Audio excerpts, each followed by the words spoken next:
Good evening, everybody. Those of you who are tuning back in again for the second stream of this evening. I am Jacob Winograd, host of the Biblical Anarchy podcast here at the Libertarian Christian Institute, and we're here in the LCI Green Room. We just finished up with Clint Russell, and if you're watching this after this is all aired live, make sure you, either way, after you're done listening to me and Nick talk, go listen to that conversation. It was a good one. But my guest for my second stream of tonight is Nick Ciesielski.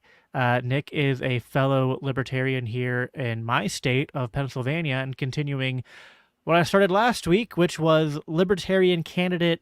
I don't know the right word here. Libertarian candidate carnival here at LCI for the next couple weeks. We started with John Thomas, who was the Senate candidate. We then had Chase Oliver on, and now we have Nick on. He's gonna be in the middle of this wave of Libertarian Party candidates and activists here. I already told people that I have Angela coming on next week, and then I also have another LPPA candidate, Reese, coming on. So a lot of good stuff coming up. But Nick, thank you for being here. How are you doing tonight? Doing well. Thanks for having me. Yeah, of course, of course. So, Nick, I'm going to depend on you a lot for this stream because I've already been talking for an hour and a half, and my mind has turned into complete gush.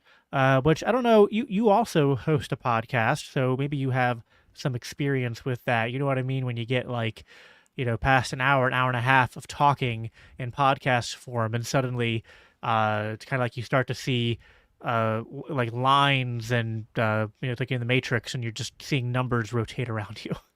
Well, that's true. Although I'm only kind of a co-host with it, so it's kind of my friend Jake Green's show, Liberty Libations. We just kind of started it one night. He decided he was going to start streaming, and it's kind of built more and more since. But we have about 4 or 5 other people with it, and kind of rotate through who's on, and we break it up a little bit, right? We have some topics. We play some trivia every week, so it's kind of a good time to kick back on a Thursday night and have some fun with that. Well, I have some. I don't know what you guys usually uh, consume in your libation stream, but I have a pretty good collection of whiskey upstairs in my cabinet. So if you ever need a guest, I'd be happy to hop on one week. But uh, Yeah, I can see about getting you in on that at some point soon. yeah, I imagine. Yeah, I don't typically drink during streams, but I feel like just a little bit would help take the nerves off and help you to uh, relax a little bit. Sometimes to even probably sometimes when you're I don't know if you run into this like I can sometimes when I'm talking during especially like a live stream I have so many things I want to say and I'm too indecisive to just pick what I want to say, and so that's where you get the stutters in. But if you just get something to kind of take the edge off and relax you a little bit, probably just go with the flow a little bit more naturally. But we're here to talk more than just about libertarian podcasts. We're talking, every libertarian has a podcast. That's kind of the meme, right? But not every libertarian runs for office, and you somehow got conned into doing that. So, Nick, tell us a little about that. What led to you deciding to run for treasury here in the Keystone State? Right. So I didn't have any intention this year of running. So I'm Pennsylvania born and raised. I'm native here. Born and raised just outside of Pittsburgh.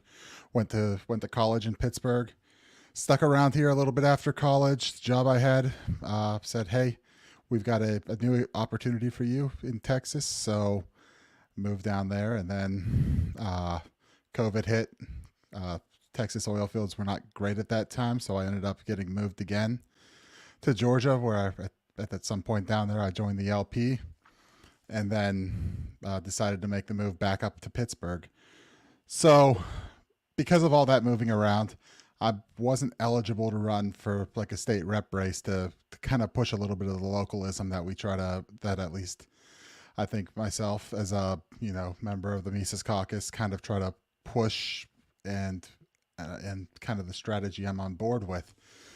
So that kind of led, into convention where we're looking at who's running for what, and there weren't really too many people who were all already announced for things. So it was kind of like looking around who's going to be willing to step up.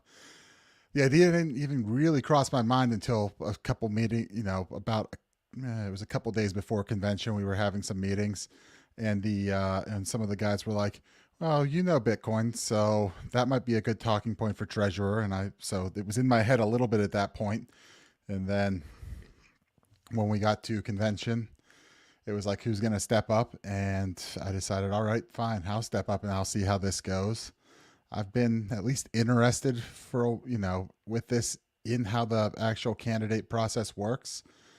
It's everyone thinks, okay, you just put your name on the ballot and that's that. But I mean, there's a lot of steps to running for office, and I probably haven't been doing it great, but at least it's getting my feet wet in this in kind of, I guess, a big way, because it's a statewide office and there's a little bit of visibility there. But but at least this experience kind of lets me understand what needs to be built, kind of how much a campaign would actually cost, what needs to be done, and hopefully I'm looking to turn that into a local run for something next year, and at least help candidates, in the future. I think one thing we sorely lack is like competent campaign managers, people who've been through it, know what to do, kind of have all this ins and outs. There's some people, but a lot of it is not there, right? I mean, I'm kind of running my own campaign myself. I'm kind of piggybacking where I can with the other candidates here, splitting up what I can. But it would have been nice coming into the year knowing, okay, I'm probably going to do this. Assemble a team, start raising early, and start, kind of be on the ball with it. Yeah, so you brought up the Mises Caucus, and by the way, before I even go any further, I'll do my standard disclaimer that LCI, we're a nonprofit, and so we don't endorse any political candidates or parties or caucuses or any of the other isses that exist within politics that can be endorsed. But we do like talking to people who are doing those different things because it gives us an opportunity to educate our viewers about things pertaining to politics and libertarianism, free markets, and all of that. And so you brought up the Mises Caucus. I was talking a lot about Mises and Austrian economics on the last stream I was doing with Clint. And maybe you want to talk a little bit about the Mises Caucus and what they are and what led, I think, probably fair to assume Mises Caucus is partly why you got involved in the Libertarian Party and ended up in the position you're in today. So maybe you want to talk a little bit about that and sort of what what the draw was there in your experience with it. Yeah. So I first started kind of getting into the whole libertarian rabbit hole around 2016. I was introduced by a friend I worked with to like Tom Woods, and that led to Dave Smith and all these, all the standard people that we all know and have listened to, interacted with, everything like that. So for a while, it was kind of just a hobby. You're at work. I'm an engineer. A lot of my day spent on the computer, clicking away on the computer. So it breaks up the day having something in your ear, listening to something, trying to learn something. So that was kind of where I was starting with it. It was a hobby, learning, reading. So I remembered when the Mises Caucus kind of first started and was making the initial rounds, and I'm like, oh, those kind of sound like my people. They're kind of in line with what I'm thinking. But I didn't want to get involved with the party politics at that point, so I stayed out of it. I didn't really make a move on anything there. I was focused on, everything else, and still kind of learning and figuring stuff out. So I held off, and then, when we got to COVID, I tried to stay the apolitical route, but the more and more it looked like, the more and more you look at it, it's like, well, you can, do all the agorism stuff. You can try to minimize the government interference in your life, but in some way or another, there's still that power there, and it would be better if it was used defensively, at least at the local level. So I eventually ended up in one of the groups I was in Georgia. I was already thinking about it. One of the organizers for the Mises Caucus down there at the time was in there and was like, "Hey, I know this isn't super political on this, but I'm an organizer here. Is anyone interested?" And I'm like, "Yeah, I've been meaning to, so let's get involved with that." So I did that, and it's really the kind of three planks that we were starting with there was um, the inner party stuff. So the party really lacked the proper response to COVID, in my opinion. I think it came off weak when we should have been the loudest ones standing up for what was right as libertarians. That the party was kind of like, well, it kind of came off as, well, mandates are bad, but you should voluntarily do what they say. And that just didn't sit well with me. So, the first thing was to try to reform the image, reform the party and put actual radical libertarians in charge of it to try to get a real radical message and not some watered down version of like socially liberal and fiscally conservative moderate talking points. The second part, the local elections, I think that was proven even more serious, even more important in that COVID time, where we were looking at the governor saying things and local mayors declaring their own rules and restrictions and all kinds of things. And it's like, it'd be very easy for someone in a local government just to say, "Hey, we're not doing this. We're not going along with it. We're ignoring all of it." So that kind of resonated with me at that point. And knowing that, elections at the local level are fairly winnable, and you can at least get out and talk to most of the voters, and you can try to win people over person to person. I thought that was probably a good start to try to build up actual libertarian principles and ideals in elected positions. And the third one being the issue coalitions, which we I don't know why it's controversial or hasn't been done that well, but I mean, there's other people that align with us on particular issues, and we should be working with them not only to advance those issues, but also say, "Hey, we align here. Maybe you can come to understand why our ideas here are better," and win them over that way. And at the very least, we get what we want over. We possibly get something that we want overall by through those coalitions. So that kind of three-prong point, those three prongs kind of what won me over to joining in and getting involved. And not long after getting involved there, I ended up becoming an organizer in Georgia and kind of starting my county party, and eventually becoming state chair before moving, not chair, vice chair before moving back here. Yeah, I can say a lot of that makes sense. I had similar thoughts around COVID in 2020 regarding the LP and just the lack of messaging and everything that's talked about with Clint. The last episode is everything about issue coalitions and A, why they're effective, and B, still trying to figure out why they drive some people absolutely nuts. And Yeah. it's a funny thing. I will say that uh, something we should maybe talk a little bit about is the sort of like the local efforts, focus on local politics. And one of the things that I feel like a lot of people are starting to realize more, but usually for bad reasons. Usually, so COVID lockdowns, this came up, and might start to see some of this with what's going on with the hurricane and the lack of response from the federal government, and how the local authorities are kind of like coming in and saying, hey, you can't stop people from doing X, Y, or Z, especially if you're not going to do it. But it's the idea Right. of, resisting federal tyranny from the state and local levels, and even in some instances nullifying uh, federal and state laws at the local level. Because I think there's so many people, and even maybe some libertarians of the past in the old guard of the LP, who kind of thought, well, the conventional thing is you run someone for president and they win the White House, and you try to run Senate candidates and House reps and just get enough people to change certain laws, pass the laws you want to have.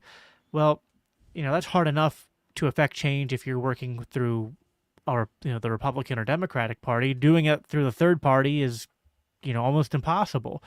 And so people go, well, why even bother with it? And the local stuff seems to be where a lot of work can be done on so many areas. I don't know if you want to touch on that a little bit. Just sort of uh, there's various things you can do. There's the 10th Amendment. There's nullification. There's obviously uh, electing people to law enforcement and stuff. But I know that's a huge emphasis of the Mises Caucus, and one that I feel like, it gets talked about, but it can never be talked about enough, because I think it's one of the most important paths that we need to consider as we try to not just talk about libertarian ideas, but try to implement them. Yeah. So there's a lot to touch there. Yeah, I think local matters for every reason that you mentioned there, but also even as far as accountability purposes, right? So I don't know if you followed this story at all. I've been catching a little bit here and there, but this mayor of a village out in Illinois, just south of Chicago, and she's been basically kind of using the town's funds as her own personal bank account, from what it appears to be. Like, fired the police chief, the assistant acting police chief now was like on her payroll. She's like, the overtime the cops are paying were like, they were getting paid overtime as her private security, to the point of working all but like maybe 30 hours a month. Like, just this absurd amount, like spending on lavish stuff, expensive cars, all kinds of insane stuff with taxpayer money. And there's federal investigations into that now, and it went from like, I believe that village went from a surplus of like $6 million to being like $3 million in debt from a bad politician. So, um, these are things that affect you, right? We can talk all day about eliminating government, from your life and the anarchist perspective and everything like that. But the fact is, right now, the government exists. That power is there, that money's there, and uh, there's services that it provides. We have our opinions on better ways to do things, but right now we don't. We have to look at the reality of the situation. So having someone in there who's maybe has some ethics and some morality behind it, to not go fleecing the taxpayer for personal gain like that, and trying to act like being a mayor of a small town, of a small village, needs private security, needs all this lavish stuff. I mean, it's bad if you caught the federal government, someone in the federal government siphoning off 100,000 or $1 million, but that's bad. But that's a drop in a bucket to what in the bucket compared to what they actually had, what's actually spent there, versus like small town. And now everyone there is going to have to find a way to actually come up with the money to continue operations, I guess. So there's a lot of reasons, I think, to be looking at small towns, and looking at the small things. And I think, like you said, there's nullification efforts that you can do on these kinds of things, like COVID restrictions. But I think in Pennsylvania we have have some very interesting systems here. It's a little bit unlike a lot of other places. So, when I was in Georgia, you had your towns and your cities and the local governments, but you had all the unincorporated parts of the county, where it would just be the county government over it, and the sheriff would be in charge of that, in charge of policing in that area. We don't have that here, with all the townships basically taking up that area. Everywhere's some local government here, so there's a lot of municipalities here that have positions open, and then there's a lot of positions that don't really exist in a lot of other places.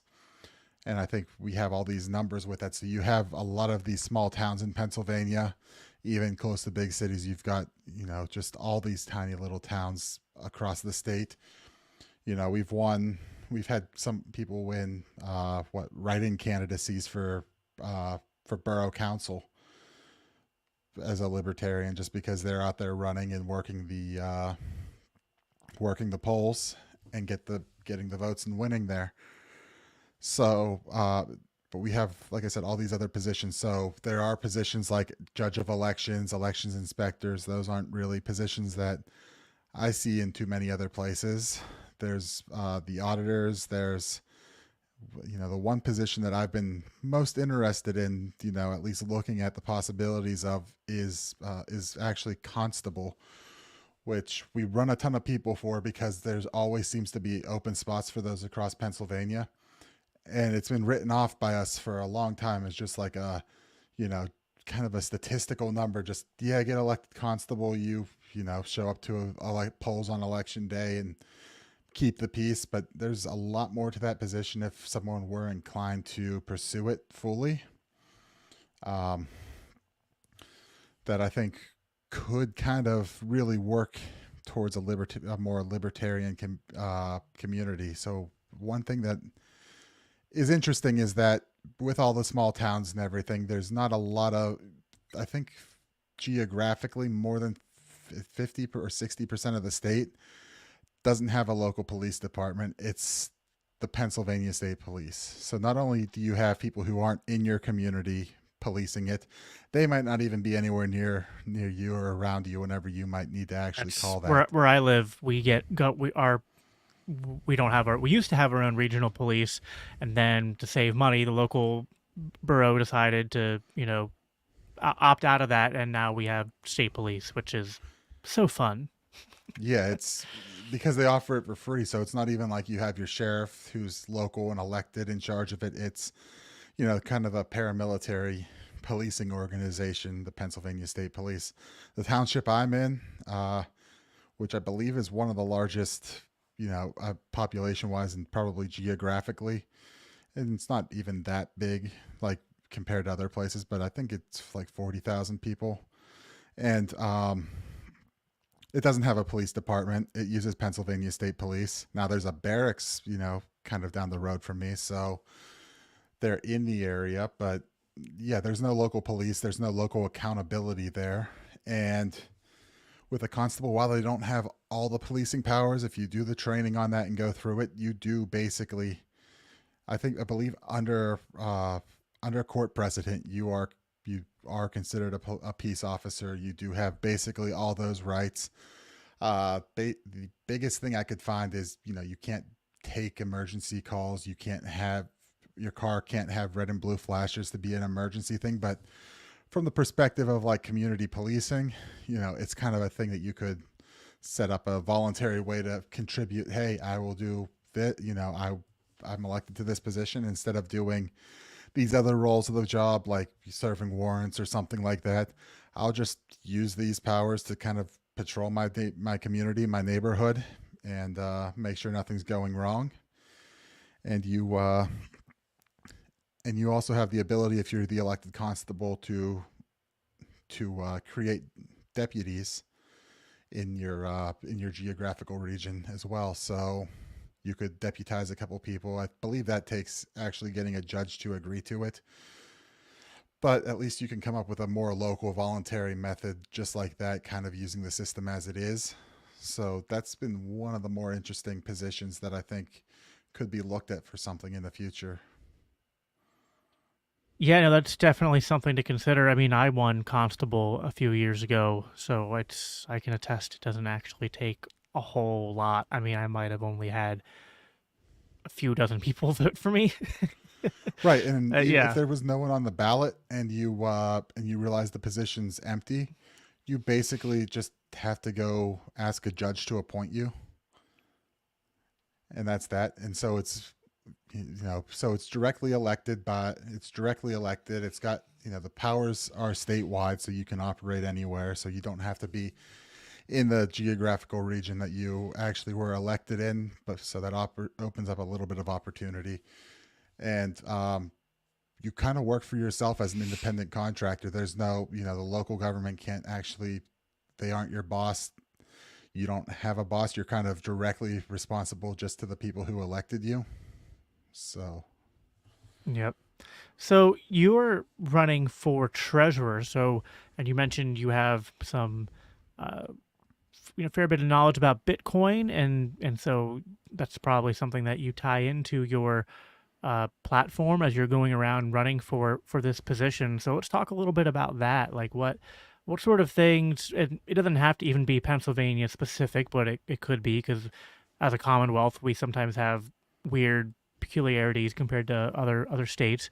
But what are some things that are part of your platform that you hope to get out as the message to the potential voters to consider, even if you don't win, which I think you would say it's at least an uphill battle for any libertarian to win a statewide race.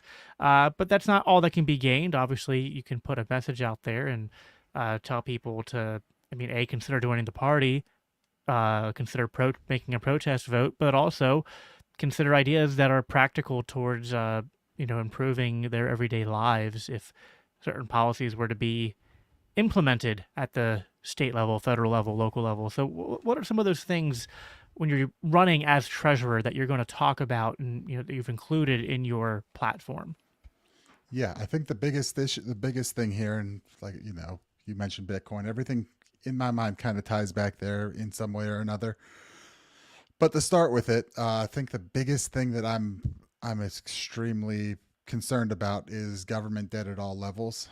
I think it's a ticking time bomb waiting to explode. So if you go back to 2020 in the height of COVID, the federal government printed $6 trillion, and that's that's a fairly big number. And keep in mind, if people say, "Oh, there's the stimulus checks that were sent to everyone," that was about, I think, 300 billion of that. So 5.7 trillion dollars went elsewhere, and where'd it go? To whoever they wanted it to, right? Their friends, whatever programs they wanted to, whatever they favored and wanted to send that money to is where it got. But I think the more insidious part to really consider on this is what 6 trillion means. The average person makes $2 million approximately in their life. So if you consider that, $2 million is kind of all the economic weight an average person right now gets. That's every decision you make, everything you buy, every extra hour you work instead of spending with family. Every economic decision comes down to what you earn in that. And that's the lifetime earnings of 3 million people, or 1% of the population, just printed out, tossed out, given out wherever they wanted to, kind of in some ways erasing about 3 million people's worth of lifetime economic influence. So I think that's a huge root of all problems when you're considering debt like that. And since that point, it's been about another 6 trillion, a total of 35 trillion now, with a trillion being added every 90 to 100 days, so about every 3 months. So that's kind of what I'm looking at and thinking about in this whole thing is, at the federal level, you've got a money printing train run amok basically at this point, and everyone seems to want more. The solution seems to always be, oh, well, if we just give this program to everyone, or if we just tax these more, or this or that, and we can just provide more to everyone. And if you look at it, and it's like, we're out of money. All that money and then after you wipe this all away, wipe away 3 million people's worth of lifetime economic influence, you then have to consider that everyone else's prices are going to rise, because now you have 6 trillion extra dollars circulating in the economy, chasing goods and services, and basic supply and demand. If there's more dollars chasing the same amount of goods, prices have to go up. So you've got, and we saw that immediately, right? Well, not immediately. We saw a slight delay to it, which would be expected. You throw all the money out there, and as it circulates, you start seeing the effects of that. So it was clear from the start that you were going to see rampant inflation, and that's what we saw for that period there in 2021, 2022.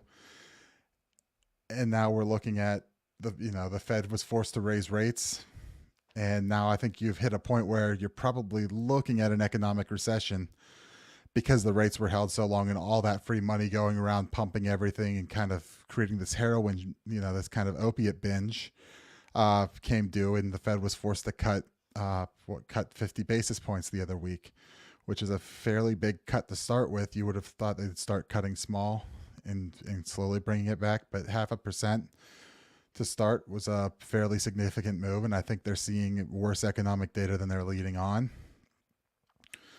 So you have that. You have Social Security, which was promised as a lockbox for retirement, but of course they spent every dollar of that wasn't used in a year to actually cover Social Security payments. So there's nothing there. It's just It's just an intergenerational wealth transfer from the young people who are either starting their careers or starting families to the people who have retired and had an entire career to save up for retirement and have savings, have houses, so it's an intergenerational wealth transfer from that perspective.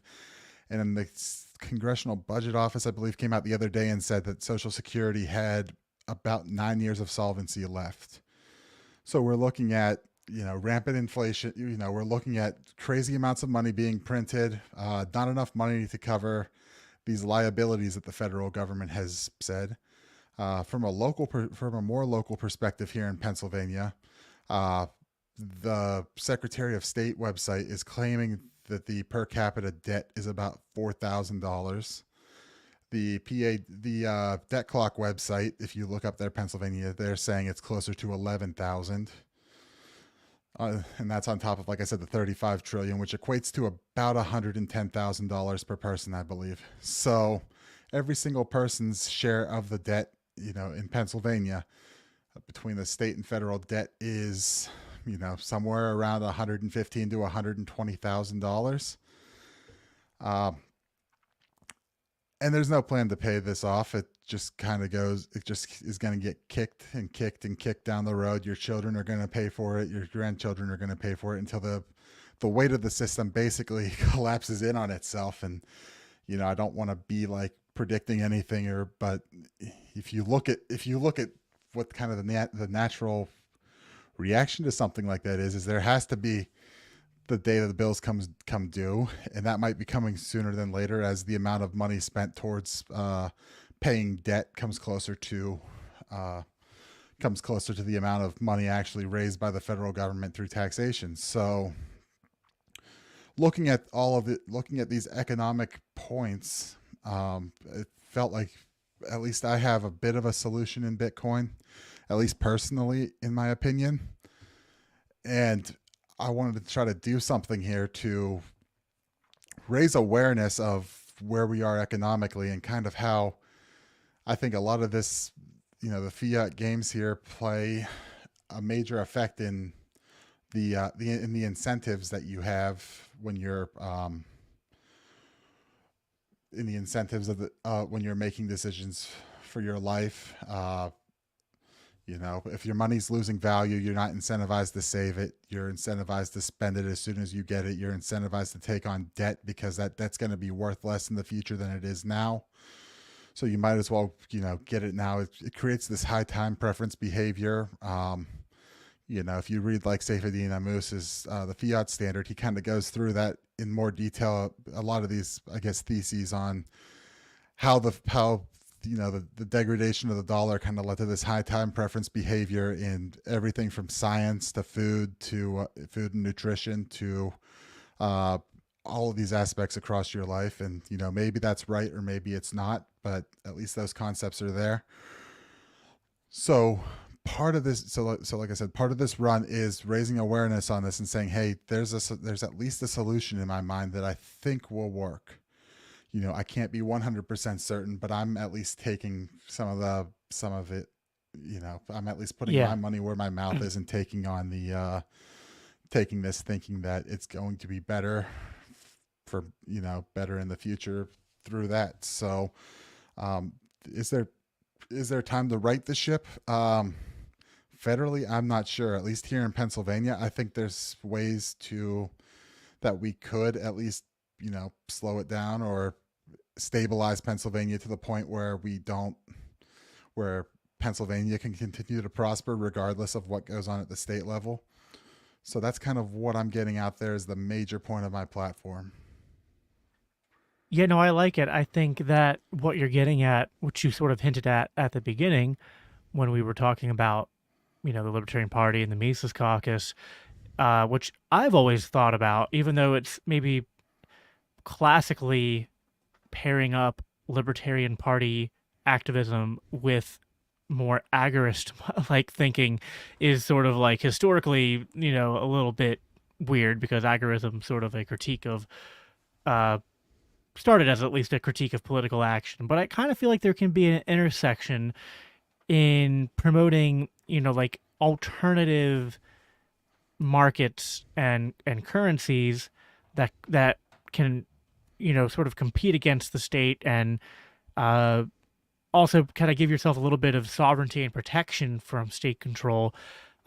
With all right, well, you also might need to have some involvement in the political arena for getting more people to do it because I mean I think Bitcoin's pretty uh, useful and pretty secure, but the more people using it and the more people who view it as a worthwhile investment and store of value, well then the like that confidence grows the more people that do it, and then also the more that you can have people in the political uh, sector that are working to decentralize everything, not just from a financial standpoint, but that are working to uh, decentralize states so that where they're less dependent upon federal money and focus more on their local economies. That all create it all works into each other the way you're talking about. And as I kind of ended my last stream on after Clint hopped off was that like I do this because I got 5 kids who I'll have to hop off here in a moment to go put to bed, but I do this because as you said, I don't want them to be drowning in, I mean, we're drowning in debt. I don't want them to be drowning in even more debt and essentially be in a system where they're either enslaved financially to the state or worse, the state collapses and they're living in whatever comes next, some kind of, post-state globalist nightmare or something else. I would rather find ways to protect them.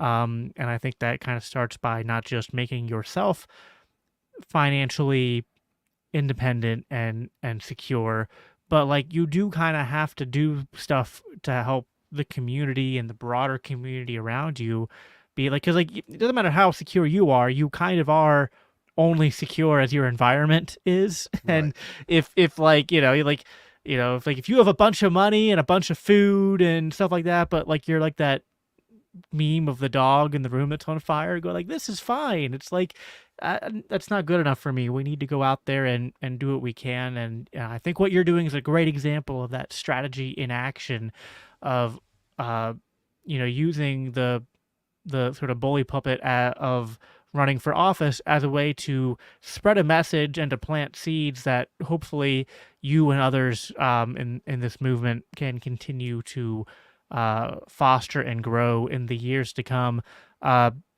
So I'll give you kind of a closing thought here, Nick, if you just want to tie up any loose ends and respond to anything I just said, and then also tell people where they can find out more about your campaign and anything else you want to plug. Also, we have a comment I'll bring up here, said that somebody already mailed in a vote for you in Carbon County, which that's a reminder to, there's 300 of you watching, and I don't know where all you live, but if any of you live in PA, you can go out and vote right now, and I'd encourage you to do so. And even if you can't, I would encourage you to at least show up on voting day and vote. And, I can tell you to vote. I just can't tell you who to vote for. Although I would encourage you to at least consider the definition of an insanity is doing the same thing over and over again, expecting a different result. So take that for what you want to take it to mean. But Nick, why don't you give us your final thoughts and then plugs, and then we'll get out of here. Yeah. Well, first, I want to thank Henry for the vote. I appreciate every vote that comes in. it makes a difference. I think a little bit. If we as they as one of these weirder positions, right? I don't think many people kind of fully grasp the role of state treasurer. Uh, it's kind of obvious on its face. Okay, you manage the money of the state, so that means that means the pension funds. That means also 529 educational savings plans and unclaimed property, which is an odd one. So there's actually uh, on the state treasurer website, you can actually go on there and look and see if if the state treasury is holding anything that actually belongs to you, and potentially get a little bit of a payout. I actually think I might I've have done that. something on there myself I've that I actually haven't done that claimed. several times. Yeah, so occasionally there's something there. So that is actually all part of the state treasury. The state treasurer is in charge of issuing bonds, debt for the state. So there's a direct correlation of the ability here to kind of say, hey, I'm not going to step up and allow you to spend whatever you want, right? You're going to have to spend responsibly. So there's a little bit of a bully pulpit from this position, and at least me running out, being out here, talking to people. Just before this, I was actually down in Pittsburgh at at an event put on by a voter group. They invited every candidate they could. Of course, the Democrats and Republicans largely didn't bother showing up. There was one Republican who did show up, and that's because he lived in Pittsburgh, so basically he's a minor party anyway. Uh, but small group. It was in a church. We all had a couple minutes to give an opening statement, and then we kind of spent time going back and forth, engaging with questions and answering questions differently. We had the Green Party, we had the Forward Party, the Constitution Party, all at least had one person there. So we had a good we had a pretty good conversation. I think all of our statewide candidates were there. So we were kind of like this whole team. A question would get asked, and we'd kind of huddle up, sort of Family Feud style, and answer and come up with who's going to answer the right question. So it's hard to know if it resonated or not, but at least like we're going into at least that's a kind of a different community than we go into, right? It's in a Homewood and Pitts. It was in Homewood, which kind of it's the hood, right? It's not the most economically successful place, right? So it was good to go down there and interact with a different kind of voter base than we normally do. A fair amount of people showed up, which is always nice seeing people wanting to come out. One lady even said, "Oh, I've already mailed in my votes, but I came anyway." So there's at least people are kind of looking and wanting to know a little bit more. So at one point, the elected state rep for one of the areas nearby kind of came in, and he came in late, but as I was kind of railing on he was in the room as I was giving my closing, kind of railing on spending and how I would rein that in. So that was at least kind of nice to put out there in the world, and you never know what might grow from that. So, there's always things, you never know who you're going to reach. We had during petitioning, I think we always had there's always some good conversations on that. There's people who will sign it. There's people who are bought into one way or the other and just ignore you on, just they don't want anything to do with it. I'm red team, I'm blue team, and that's the only thing I vote for. And then there's people who want to get into, deeper discussion and kind of understand things more. And even if they don't come around, you plant seeds where you can on some of this stuff. So the treasurer race, being that it's an odd position, it's kind of hard to, even in my mind, there's a lot to grasp with it that I still don't fully have grasped. But I think I have a good overall perspective on it, and I have at least a thesis on how to maybe improve the state finances and hold it down. And I have sort of my concept for prosperity here in Pennsylvania being, privatized, which is something we libertarians are all about, getting the government out and letting the market compete to provide goods and services that lowers prices and creates better products. energize. So, we're one of the largest natural gas reserves in the world here in Pennsylvania. We've got a ton of energy and we should be using it, right? There's all the green pushes for solar and wind and all that stuff. And, it's fine if people want to do that, but that's subsidized. It's unreliable. And we have a lot of reliable power here. And, if cutting back the amount of energy, the concept of cutting back energy used is kind of absurd to me. Prosperous societies, grow in the amount of energy they consume. They don't cut it back. So um, there's a lot with Bitcoin. I kind of think incentivizes that and incentivizes things like one thing that's come up is uncapped natural gas wells. So there's a lot of natural gas wells sitting around Pennsylvania that aren't capped, just leaking natural gas up into the atmosphere. No one wants that.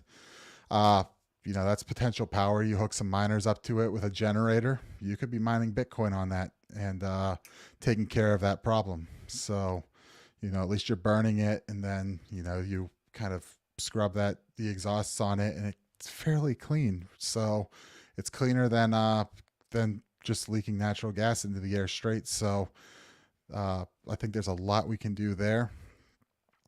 And then the last one is, of course, monetize. Like I said, I want to promote the use of alternative assets. Bitcoin's kind of the solution, I think, but there's plenty of solutions with gold.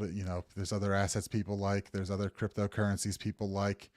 I think we should be encouraging their use, encouraging their development in whatever ways possible on that. Allowing this kind of escape from the dollar, allowing people to kind of build their alternative methods. If that means a gold depository system where people deposit gold and you spend in gold and it's kind of just subtracted from your account balance and whatever on there, right? There's, I think, a lot of ways we can that can be done on that from a monetary perspective to kind of stabilize here and plan for the future where, the dollars are going to keep getting printed. There's going to be more dollars in a year than there are today. And I don't see any way out of that. So I think encouraging encouraging people to, hey, find something that you have looked at and believe will hold that value while the dollar's doing whatever it's going to do, sets us up for prosperity well into the future. Awesome. Nick, you want to tell people just where they can find you, socials, website, stuff like that before we hop off? Yeah, well, on Twitter, it's Nick Ciesielski, Nickciesielski. I'm not the most active person on social media. I need to be more active. I'm going to try between now and the election to kind of step it up a little bit. But the website is nickc4pa.com, nickcforpa.com. So you can find there, donation links are there, or whatever, and platform contact links if you want to reach out and get to know more. I'm answering emails. I've had several emails. I've had several messages come through asking me about different aspects of the state treasurer. So it's really interesting. I had someone reach out the other day and say to me, this representative and that representative have introduced a bill to eliminate the inheritance tax in Pennsylvania. What are your thoughts on this, and would this be something you'd get behind? And my response is back to this lady was, of course I would support eliminating the inheritance tax for all the reasons that she mentioned about, hey, it's already been taxed, and to provide prosperity into the future, you need to be able to pass wealth down generation to generation and not let politicians take a piece of it. So there was that. And I've also been asked about the current state treasurer, Stacey Garrity, buying Israeli bonds to support their efforts in over there in Gaza and whatever else they're doing, right? So I was asked what my position would be on those, and of course I don't want, we're about peace in the Libertarian Party. We're looking for peace. I don't want to be investing in wars of any kind. I don't want to be buying Ukrainian bonds, Taiwanese bonds, anything like that is looking to put Pennsylvania money into these conflicts. So my position is to divest from all of that, divest even from, I think, most foreign government debt, just because you can't really track how it's going to use. Is it going to be used, if you're buying British debt, is it going to be used to police what people, when people say mean things on the internet? Canadian, is it going to be used for any number of the crazy things that goes on up there? So I think it's better to avoid investing in foreign governments overall with state funds. So that's another kind of perspective. So I have been getting some voters reaching out, asking questions, and I'm trying to respond as I can. So Right on. Well, Nick, you are doing the Lord's work out there, and we appreciate you for it. And I was glad that I could have you on to, get you to talk about all that you're doing to my audience. And well, there's let's see that there's seven. I just saw there's 7 million people listening to Trump right now, but 325. We just got an extra one. 325 of you who are decided that you would rather be listening to Nick and I talk about libertarianism and cryptocurrency and where to invest your money, how to decentralize everything down to the local level. And, that's, I don't know what that's, I guess, encouraging. If we got 300 people who would rather watch us than Trump, that's something to celebrate. Nick, I appreciate you hopping on. Everyone, make sure that you go check out his website and campaign if you are so inclined to. And I thank you all for staying with me for the last 2.5 hours here. I don't always do back-to-back streams or stream for this long, but I appreciate that you all been here watching the entire time. And like I said, next week I'll be back on Tuesday night with Angela McArdle, chair of the Libertarian National Party. And I don't know the exact date, but someday next week I'm having Reese on, and there's more stuff in the works as well. Make sure, hey, I'm going to do the typical podcaster stuff, but don't close your ears just yet. Please make sure, if you're watching on YouTube or anywhere else you're watching, heart reacts, thumbs up. That really helps this to get out to more people. And then make sure you're subscribed if you aren't already, so that you can make sure to get updates when other live streams and events are scheduled.